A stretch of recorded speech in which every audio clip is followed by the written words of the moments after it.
Hello everyone, আজকে কুয়াকাটায় আসার পরে সারাদিন তো খুব ঘুরে ঘুরে বেড়াচ্ছি। সকাল থেকে তো খুব ঘোরাঘুরি করেছি, রাখাইন পল্লীতে গিয়েছি, কাউয়ার চরে গিয়েছি, অনেক ঘোরাঘুরি করে এখন ক্লান্ত। এখন চলে আসছি সি বিচে গোসল করার জন্য। কুয়াকাটার যে জিরো পয়েন্টটা, সেখানে এই জায়গাটা বাচ্চাদের খেলনা দিয়ে খুব সুন্দর করে সাজানো ছিল, কিন্তু এইগুলা এখনও কিচ্ছু রেডি না, সব সন্ধ্যার পরে বসবে। আর এই ফুচকার দোকানগুলো তো সব বিকাল থেকে সব খুলবে, এখন সব বন্ধ। সকাল থেকে এসেই দেখছি সব বন্ধ। আমরা ঘুরে ঘুরে সব কিছু দেখছিলাম, জিরো পয়েন্টে কোথায় কি পাওয়া যাচ্ছে। অবশ্যই সন্ধ্যার সময়ও ভিডিও করতে আসবো। আমরা ঘোরাঘুরি করে আসার পরে হোটেলে উঠেছিলাম, যেহেতু আমরা একটা কটেজ নিয়েছি। সেই কটেজে, আমাদের কটেজটা অনেক দূরে বিচ থেকে, সেখানে যেয়ে আমরা চেঞ্জ করে তারপরে বিচে আসছি। আমরা বিচে 1-1.5 ঘন্টা থাকবো। আমরা খুব খুব এনজয় করছি কুয়াকাটাতে আসার পরে। এটা নিয়ে আমার দ্বিতীয়বার আসা। রুহামাকে নিয়ে আমি প্রথম আসছি, রুহামার প্রথম। আর আমি, বাঁধন, আপনাদের ভাইয়া সবাই আমরা দ্বিতীয়বার, কারণ আমি সবগুলো সমুদ্রই দেখেছি আগে, যার কারণে এবার রুহামাকে নিয়ে আসছি। আমার মেয়েটা হওয়ার পরে এই প্রথম ও বলেছে আমি সমুদ্রে যাব, তাই কুয়াকাটাতে নিয়ে আসছি। কুয়াকাটাতে আসার পরে রুহামা তো বারবার সমুদ্রে লাফ দিয়ে দিয়ে নামছে, কতবার যে ভিজেছে তার ঠিক ঠিকানা নেই। এখন আবার দৌড়াতে দৌড়াতে ওই যে চলে যাচ্ছে ওর একটা ছোট্ট ভাইয়ার সাথে। এখন বিচে নেমে ও বলে খুব খেলবে, আমাকে বলেছে যে তুমি আমাকে কখনো ধরবা না, আজকে আমি দৌড়াতে দৌড়াতে খুব ঘুরে বেড়াবো, পানির মধ্যে নামবো।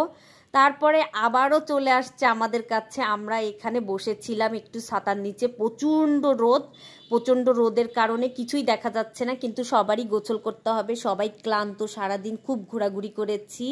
প্রচণ্ড ঘোরাঘুরির পরে এখন চলে আসছি সবাই মিলে গোসল করতে। বাঁধন বাবুকে দায়িত্ব দিয়ে দিয়েছি একটু ভিডিও করার জন্য, আর সেই ফাঁকে আমিও রুহামাকে নিয়ে নেমে যাচ্ছি বিচে।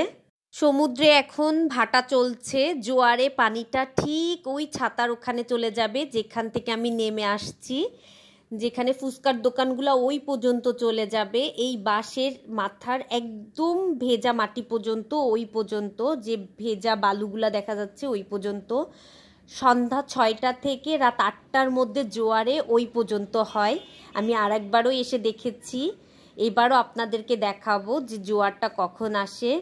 এখন ভাটা চলছে, এখন পানিটা অনেক কম, অনেক দূর পর্যন্ত যাওয়া যাবে। ভাটা যেহেতু চলছে, জোয়ারে অনেক পানি থাকে, তখন অনেক গর্জন করে ঢেউ হয়, তখন নামাটা একটু কেমন যেন বিপজ্জনক, যার কারণে এখন ভাটা, এখন বেশটা নামা যাবে, সেই জন্য চলে আসলাম গোসল করতে। আমি তো নেমে পড়েছি, রুহামা, বাঁধন, 2 ভাই বোন একসাথে নেমে খুব খুব মজা করছে, ওদের দেখে আমিও নেমে পড়েছি।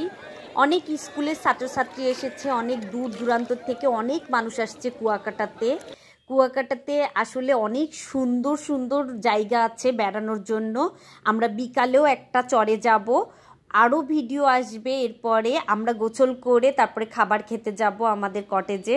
খাবার খেয়ে তারপরে আমরা সেই সব জায়গাগুলোতে বেড়াতে যাব, সেই ভিডিওগুলোও আপনাদের সাথে শেয়ার করব। আমরা কুয়াকাটাতে কখন কি করছি সব ভিডিওই আপনাদের সাথে শেয়ার করব। এখন তো বেশ মজা হচ্ছে, আমরা গোসল করছিলাম সবাই একসাথে। আমাদের খুব ইচ্ছা ছিল আমরা স্পিড বোর্ডে উঠে একটু ঘুরে বেড়াবো, কিন্তু আমরা সবাই ভিজে গিয়েছি, এখন ওঠা কখনোই সম্ভব না।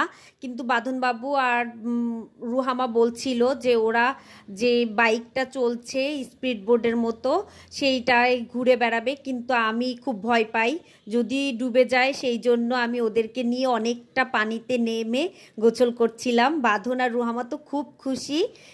আজ এতটুকু, সবাই ভালো থাকবেন, আল্লাহ হাফেজ।